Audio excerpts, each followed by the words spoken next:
Bien, vamos entonces a empezar con nuestro diálogo de la tercera hora sobre lo leído.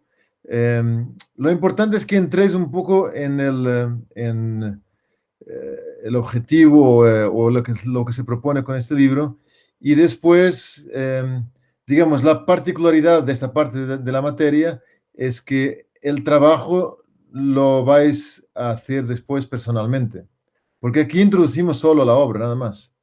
Después hay que meterse. Y por eso, ¿qué es lo que os sugiero? Os sugiero que juguéis un poco con el libro, o sea, leyendo cosas así. Este libro en concreto y el de Judith Butler tampoco es difícil de... O sea, no son libros de gran densidad. Entonces, se puede leer por ejemplo, leer los títulos primero, después leer un poco la introducción de cada artículo o de algún artículo que te interese para tener una idea de la problemática y ver si después eso va a ser donde vas a profundizar. Una vez que escojas, entonces sí que tienes que meterte porque serás examinado de ello.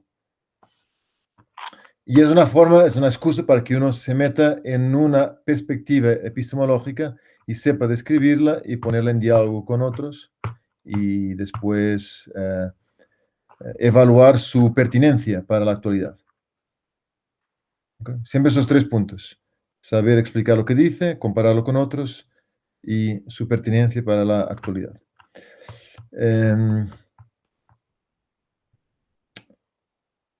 El balón está en nuestro campo.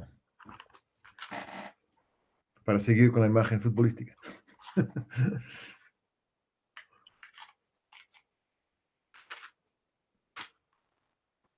Yo no logré leer mucho, pero solo quería hacer una observación de cómo está fresco en la mente, pero parece que está hablando, yo creo que de como en una parte dice, todo conocimiento válido siempre es contextual.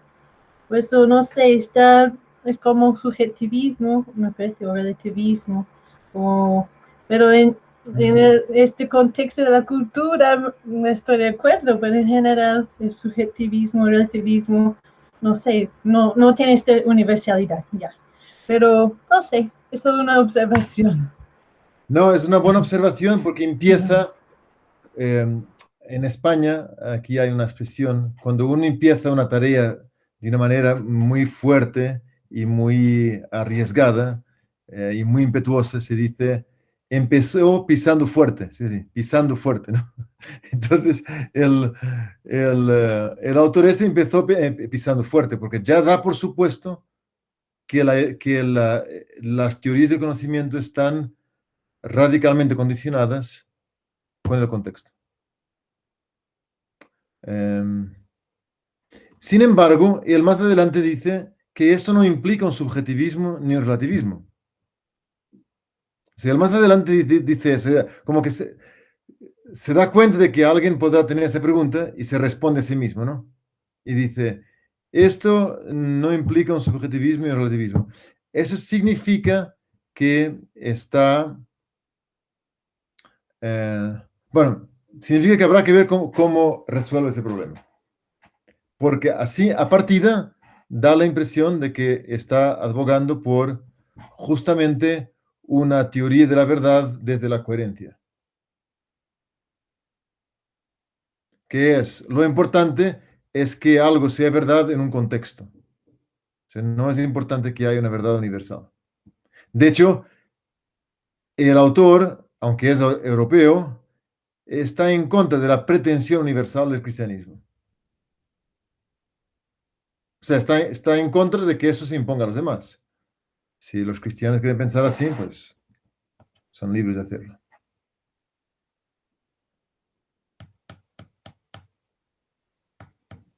Yo entiendo también que la idea que propone el autor también es eso, esa pretensión de universalidad, es donde creo que ve el error de la epistemología hasta ahora.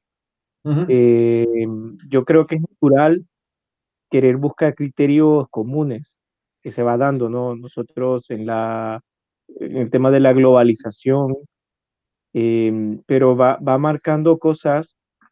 Por ejemplo, me parece muy claro cuando dice una circunstancia que no ayuda y habla, no sé si es en la primera idea, en la introducción, dice em, como darle a la ciencia la potestad de decir, como de marcar lo que es conocimiento. Ujú, Eh, la presión económica, o sea, que también tiene influencia a otros ámbitos sociales para la aceptación, ¿no?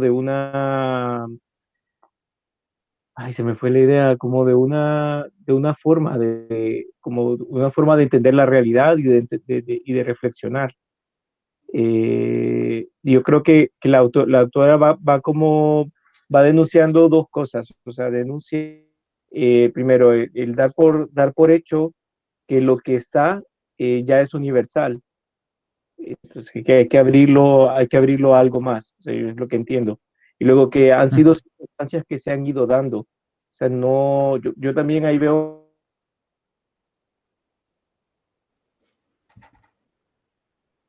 Uy, te hemos perdido, Daniel. Te has quedado congelado. Hace frío y no lo eches, ¿no? Se ha quedado congelado. Bueno, vamos a seguir y después ya. Daniel, te has quedado congelado. A ver, ¿en qué parte? Bueno, no Estamos sé. hablando de que se dieron distintas circunstancias a la hora digamos, del shock cultural.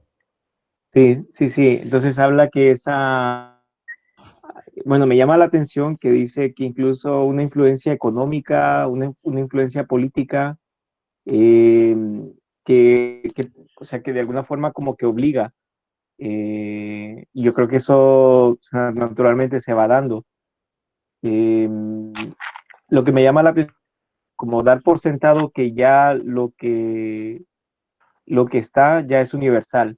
Entonces ella propone que tiene que haber algo más. Eh, me parece bonito, o sea, me parece como algo muy natural.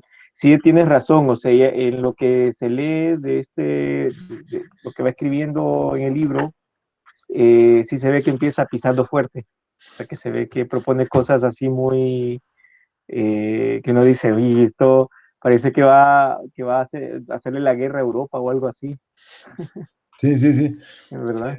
De hecho, tiene un airecillo así revolucionario, sin duda ninguna.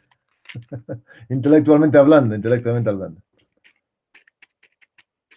Pero es interesante ver que, para usar otra expresión, aún no le ha hincado el diente, ¿no? O sea, no ha dicho aún en qué están las diferencias. Dice que hay que hacer una mesa epistemológica, pero es como si él fuese, digo que esa es la función, es como si él fuese el coordinador de la mesa y entonces está diciendo, escuchémonos, ¿no? De hecho, en ese capítulo 4 hay varios artículos interesantes. Eh, Hay unos, el suyo viene a decir más o menos, o sea, el suyo viene a decir más o menos lo mismo, con un poquito más profundidad y con una curiosidad. Él utiliza tres autores europeos, como si es un poco el punto de Easy. Él utiliza tres autores europeos, digamos, descartados, que, em, que en el fondo él dice, si rescatamos esos tres autores, Occidente puede ser uno más en la tabla de las epistemologías, que es Nicolás de Cusa, Pascal, y después el otro, y ahora no me acuerdo bien del nombre, es un autor del siglo II. Con dos imágenes muy, muy curiosas, muy curiosas. Después podemos hablar sobre ellas. Eh, pero no le ha hincado el diente aún. Se no ha dicho en qué hay diferencia. Mientras que los demás autores sí que le entran. Por ejemplo, en este capítulo, en esta parte 4 tienes, por ejemplo, eh, el último artículo de Dimas Masolo es sobre la filosofía y conocimiento indígena, una perspectiva africana. Y entonces va hablando de lo que es el pensamiento en ciertas culturas y cómo es distinto a- al pensamiento occidental. Entonces, bien, más impresiones. Gaby. Bueno, a mí algo que me llamó la atención es que cuando dice que se perdió la epistemología de cada pueblo, como que no sabemos su particularidad y aporte, porque entre todos hacemos como más riqueza. Y bueno, y por eso propone el abrir el diálogo, ¿no? Como para rescatar eso, pero a mí eso me llamó mucho la atención. Sí. Y bueno, aprovecho, a mí también me llamó mucho la atención cómo él está ocupando el método fenomenológico, bueno, así lo veo, o sea, porque él está invitando a hacer una distancia de lo que se está conociendo para poderlo conocer. Entonces, bueno, eso me llamó mucho la atención. ¿Habéis leído justamente en el artículo suyo de la parte 4? Voy a dejarme encontrar aquí rápidamente la referencia. Es a partir de la página 431. Obviamente este libro no es para leerlo totalmente, es para ir leyendo algún artículo de interés, porque sería imposible. Entonces, hay el tercer autor que él menciona, además de Nicolas de Cusa y de Pascal, el autor que él menciona es un tal Samosata, que describe la venta de las filosofías de antaño, las platónicas, todo, las aristotélicas, las cosas helenísticas. Él dice, imaginamos, él, digamos, se hace la idea de que todas esas filosofías las podremos vender, ¿no? Y entonces Zeus es quien pone el precio y Hermes está ahí negociando y llaman a la gente para que compren el escepticismo, para que compren el hedonismo, para que compren el aristotelismo, etcétera, los pitagóricos. Y entonces él dice, esto permite que es una parábola para decir, las distintas formas de conocimiento no se ponen unas por encima de otras, sino que están todas al mismo nivel, se venden todas en el mercado. Y justamente él dice, se hace distancia de las epistemologías, porque las pones todas sobre la mesa para que sean vendidas, ¿no? Y después, claro, lo fuerte que él dice es, pero esto ya está pasando, esto no es una historia de Samosata, sino que hoy son las universidades, las editoriales, los sitios de internet que venden esas teorías. Bueno, eso me llevaba a algo de reflexión personal, que a lo mejor, a ver, ahorita lo pongo. Sí. ¿Qué piensa un europeo ahora? Ajá. ¿Qué piensa un latinoamericano ahora? Sí. ¿Qué piensa un africano ahora? O sea, ¿sí me explico? O sea, creo que eso no ha pasado, porque todavía hay memoria sobre eso. Histórica. Hay memoria histórica. Entonces, para poder analizar esto y bueno, yo pensaba esto, por cómo lo propone casi medio revolucionario, yo decía, es que para poderlo analizar y poderlo conocer, tendríamos que hacer nosotros ese mismo ejercicio, poner distancia. O sea, yo no soy culpable ni soy responsable, ¿sí me explico? Estoy solo observando. Sí. Sí. Sin duda ninguna, sin esa distancia es difícil de colocarse y de hecho Boaventura dice que hay una cierta crítica del occidente que es volver a caer en el occidentalismo. Dice, es caer en tu propia trampa. Porque en el fondo estás examinando el occidente con los criterios del occidente. Estás criticando el occidente con los criterios del occidente. ¿En qué lo nota él? Por ejemplo, él lo nota sobre todo en el uso de la ciencia como el criterio para todo. Él tampoco dice que ese es todo el Occidente, porque de hecho él pone a Samosata, a Nicolás de Cusa y a Pascal como ejemplos de autores de Occidente que no piensan como, digamos, la hegemonía.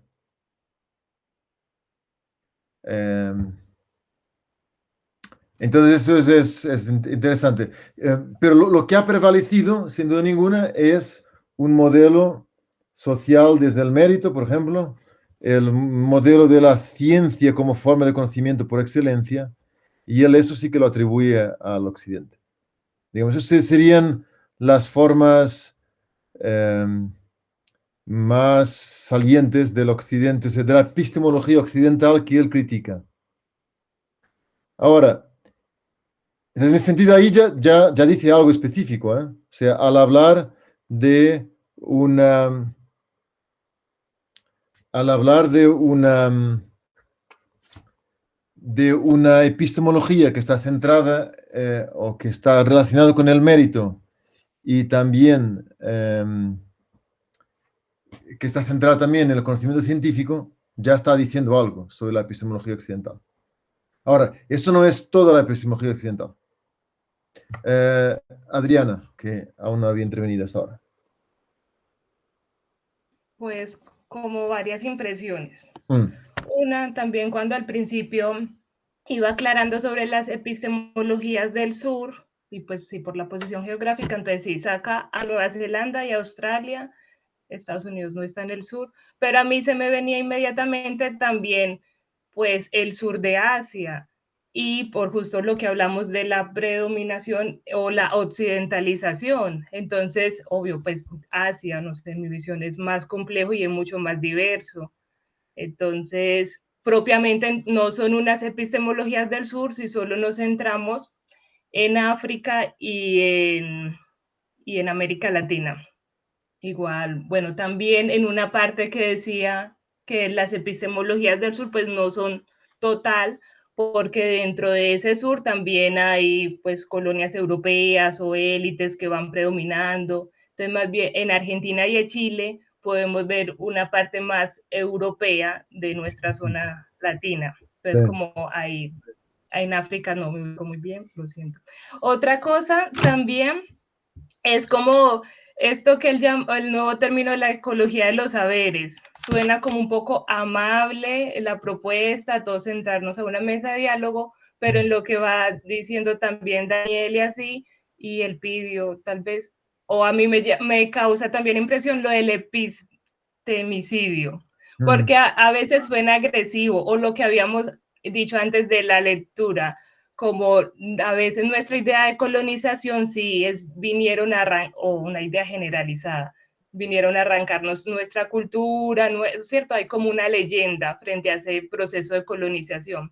Pero el autor más o menos la plantea así, porque en una parte también dice, el epistemicidio es la supresión de los conocimientos locales perpetrada por un conocimiento alienígena. La misión colonizadora, el proyecto de colonización produjo homogenizar el mundo, suprimiendo las diferencias culturales, o sea, ya presenta una mirada o una perspectiva negativa desde ese punto. Y también otra parte en cuanto a lo de la ecología de saberes, también yo siento que no es tanto una propuesta desde el diálogo, porque también dice, luchar contra una dominación cada vez más multifacética significa luchar contra la definición de quién domina y de quién es dominado, es decir, luchar contra nosotros mismos. Entonces, su propuesta de, no sé, una mesa de diálogo, una ecología, no sé, antes de fondo suena más bien a una lucha, una reivindicación un poco más fuerte.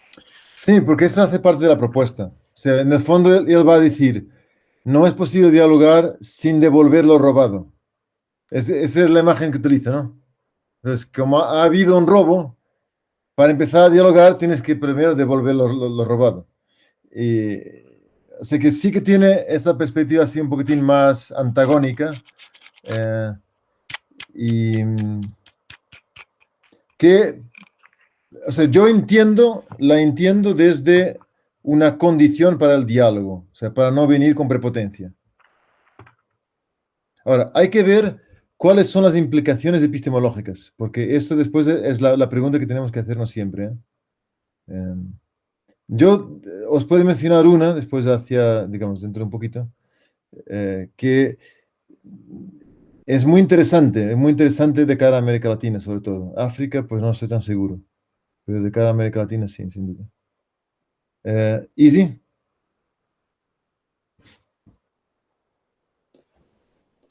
Sí, pues cuando estaba leyendo, creo que al principio hay algunas cosas que para mí eran interesantes y algunas que no estaba tan de acuerdo. Está bien, está bien. Al principio, como dice que el conocimiento es social, ¿no? Como que es esta relación. Entonces me ayudaba mucho como verlo desde, hemos visto que es relación entre sujeto y objeto, pero también como es social, ¿no? No es solo sujeto y objeto, pero es como entre sujetos, ¿no? Entonces esta me ayudaba, ¿no? Perdón que te interrumpa. El sujeto tiene siempre una dimensión intersubjetiva. Sí. No. Y también creo que, pues, cuando leo su crítica, es como para mí veo que, pues, él está criticando como, no sé, como un pragmatismo en el conocimiento occidental, ¿no? Que es siempre por algo, ¿no? Después, no sé si es en su respuesta que tengo un problema, porque ya estaba leyendo lo del parte 4 y dice, no sé si no entiendo bien, pero dice que no hay cosas excepcionales ni único del occidente. Y después, si no hay cosas excepcionales ni único del occidente, pues no hay cosas excepcionales ni único de cualquier lugar y después no podamos tener este intercambio. Entonces, como ahí, no sé, como veo que se cae sobre su propio fundamento, o no sé, sí, como... Sí, esa que habrá que examinarlo con más atención. Yo no me di cuenta de esa contradicción. Habría que examinarlo con más atención, pero es un punto interesante para mirar. Antonio.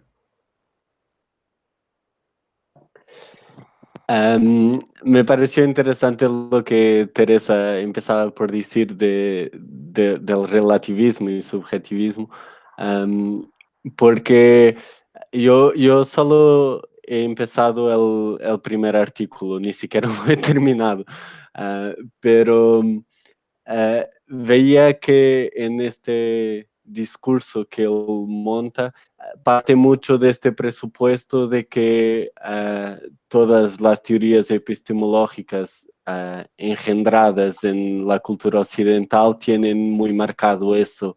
Y yo no estoy tan seguro porque cuando veo las teorías epistemológicas creadas, sea mismo con los fundamentos en la filosofía antigua, veo que parte mucho de la observación del hombre y el hombre es el hombre. Entonces, no sé, hay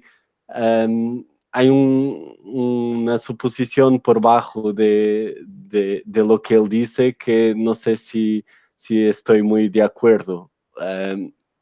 Porque creo que hay universales que son universales y esa pretensión de universalidad, o sea, no estoy diciendo que todas las teorías epistemológicas occidentales tengan esta validad universal, pero algunas yo creo que sí, y porque muchas parten de una antropología que es común a todo el hombre, me parece. Después también me he identificado mucho con lo que Adriana decía y con lo que tú comentabas también de él es bastante agresivo en veces y a veces y, y me parece que este diálogo no tiene que tener um, por base una casi, no sé, tal vez la palabra sea demonización de la cultura occidental y una romantización de la cultura autóctona. También un poco por lo que decías de la cultura azteca, por ejemplo, tampoco era una maravilla. Entonces, no sé, creo que hay logros y pérdidas conjuntas de la humanidad que han surgido de esta contaminación cultural, que me parece interesante analizar. ¿Y qué más quería decir? Ya no me acuerdo. Tenía 3 puntos. Bueno, si me acuerdo después, interrumpo otra vez. Tenemos que ir concluyendo. No sé si Adriana tienes la mano levantada por equivocación. Bueno, no, pero sí, que no, y también le hace una crítica desde el principio al capitalismo, también es fuerte, pero eso también siento que es más una visión occidental que propiamente del sur, pues como, no sé, por ejemplo, los países de América Latina puede haber una tendencia hacia el socialismo, aunque hemos recibido herencia capitalista, pero viene desde Rusia, y Rusia también occidental. es occidente, ¿no? Sí, occidental, sí, pero bueno, no sé, me parece sí también. Bueno, es porque seguro es brasileño, él eso lo explica mucho. Hay un punto aquí muy interesante. Esta cuestión cultural la vais a encontrar en otras materias también, porque es un tema de debate filosófico, cultural. Por ejemplo, en Estados Unidos ahora es impresionantemente fuerte esto, y ya nos llegará acá. O sea, hay una cosa que se llama CRT, Critical Race Theory, y ya tendremos oportunidad de estudiarla. Realmente es una reflexión desde la etnia que puede llegar a ser muy problemática, porque con la pretensión de provocar igualdad, en muchos lugares está provocando más tensión y más desigualdad y más racismos incluso. Pero vamos. Yo creo que ha llegado a Europa, porque lo veo mucho en Inglaterra ahora. Claro, porque el puente con la cultura anglosajona ahí está bastante desarrollado, sí. Y es una cosa para estudiar. ¿Puedo decir una cosa? Sí. Sí. Esto de las políticas identitarias, donde de repente una minoría que se identifica con alguna cosa pretende hacer de eso toda una dimensión política que muchas veces está poco preparada para cuestiones que no estén relacionadas con esa identidad social, o sea, a nivel económico, a nivel... porque la política es mucho más holística que una realidad meramente fragmentaria. Sí, sí, sí.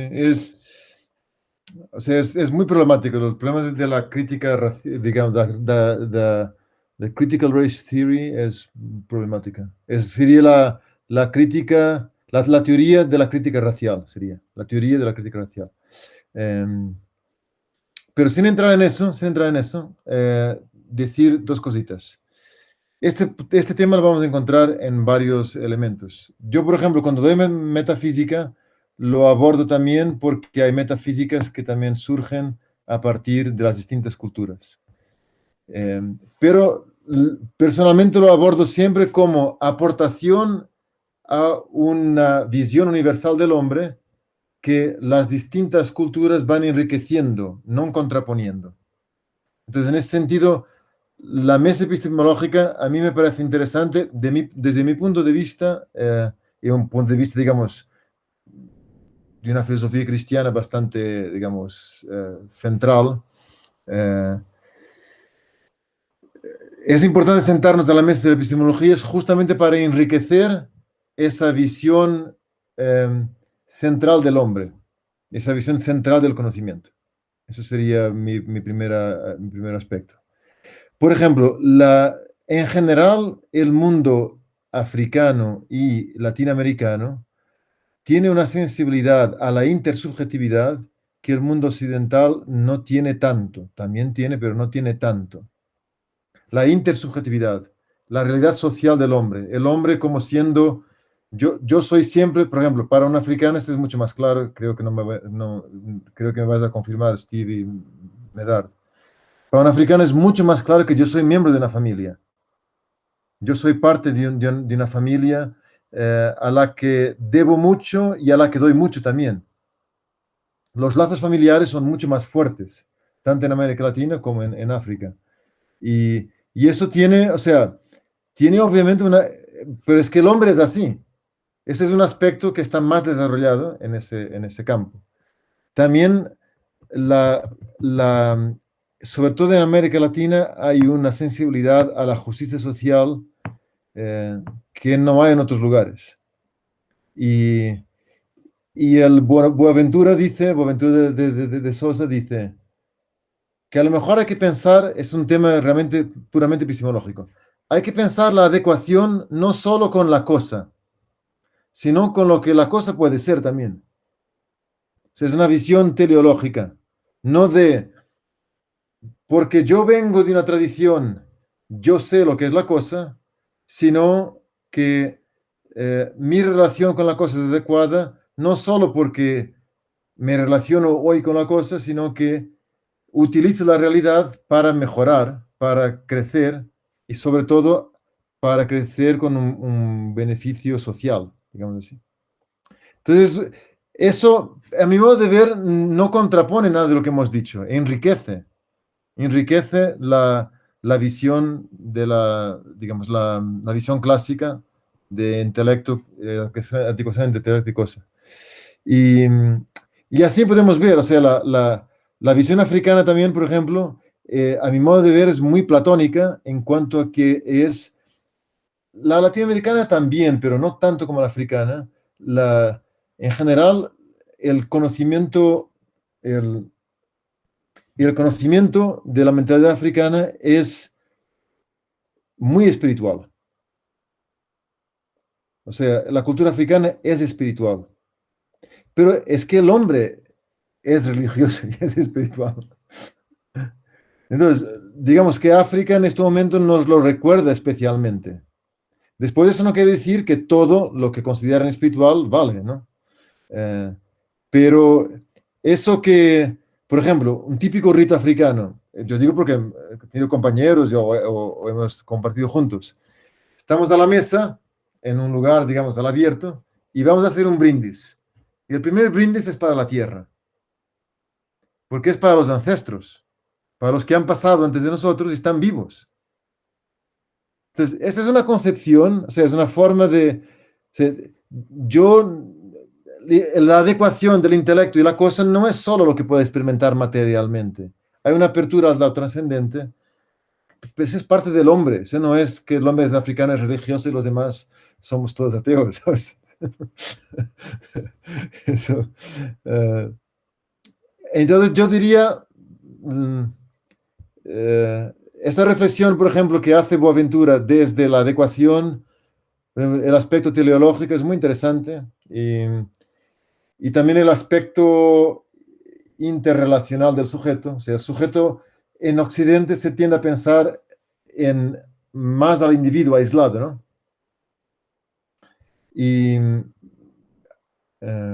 entonces, yo diría que la cosa va más bien por aquí. Nos quedan 7 minutos para hablar del examen.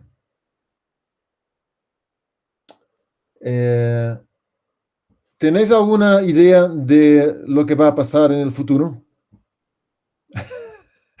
Inmediato. No quiero ir así. No estoy hablando del 2040. ¿Te refieres al examen? Me refiero al examen. O sea, es probable que el martes ya haya clase, ¿no?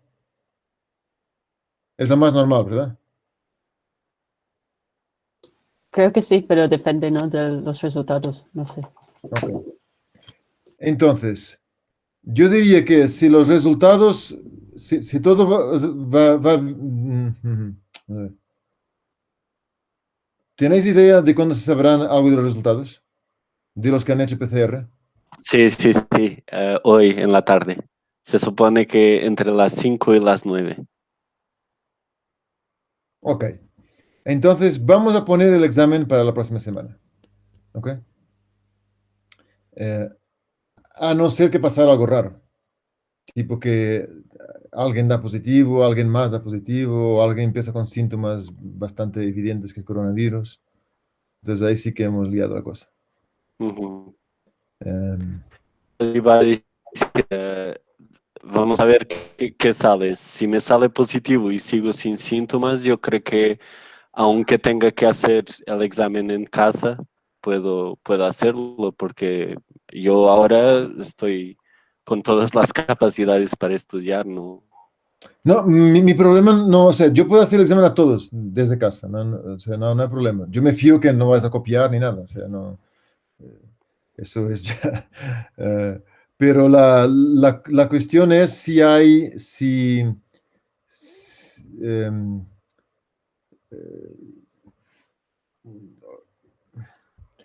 hay, digamos, la serenidad y la tranquilidad para hacerlo. Si vosotros veis que estáis bien, cada uno en su casita, y en el caso más extremo, estaríais todos bien, solo que haciendo el examen desde casa, ¿no? Más tiempo en espera, más lío aún. Sí, esperar más es peor, sin duda ninguna. Para mí sí podía hacerlo como se hacía antes a los formadores de casa de cada rama pueden hacer el examen. Si te viene bien, yo me apuntaría por eso. Sí, yo creo que sí.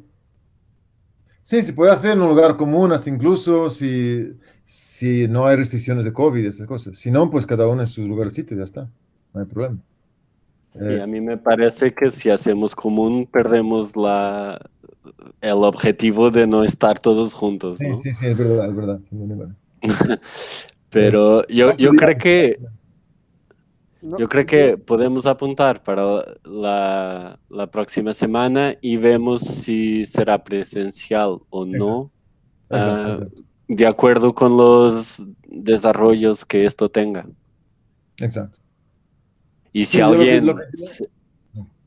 Dime. Yo la única resistencia que tengo es si alguno de nosotros se pone con síntomas, ahí ya creo que será difícil estudiar y estar preparado para el examen. Pero eso puede ser una situación individual.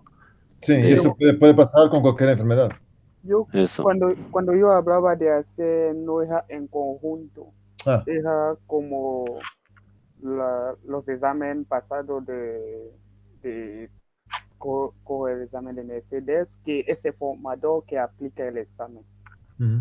No sé si habéis también hecho esta forma, que es el formador que aplica es como, bueno, estamos en la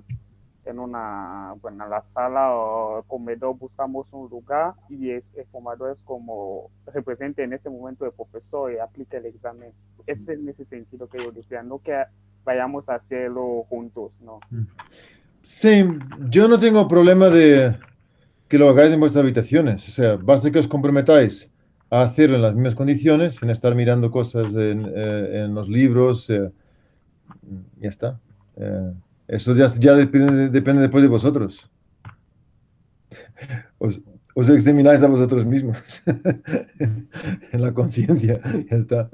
Yo no tengo ningún problema en ese sentido. Entonces, hasta incluso, o sea, podemos decir, hacemos el examen el próximo miércoles y es solo cuestión de que será cada uno en su habitación o será presencialmente todos juntos. Yo os mando las hojas de examen en Word, entonces las imprimís y después las escaneáis. O sea, escribís a mano y después escaneáis y me lo mandáis. Y ya está. Yo creo que está bien así. Pues, Solo que como yo prefiero no hacerlo hoy porque como estábamos todos un poco revueltos con esto de paramos y tal, y me parecería mejor no hacerlo en esa condición, al no saber muy bien qué es lo que había pasado tampoco. Entonces, ahora ya con más serenidad y habiendo sido hechos los tests, yo creo que está bien plantearlo para el próximo miércoles y listo.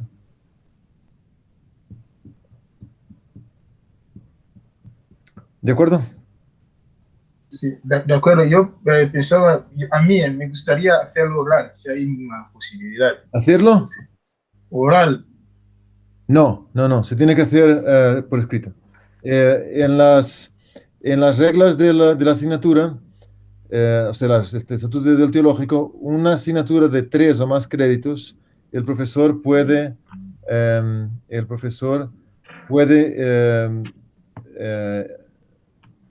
impartir una prueba escrita y una oral.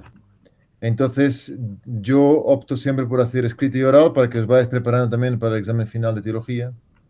Y también porque es bueno escribir a mano y es otra forma de aprender y de trabajar la memoria y otros aspectos. Entonces, es una prueba por escrito y otra oral. Entonces, la segunda parte de la asignatura es oral. Pero este tiene que ser por escrito necesariamente.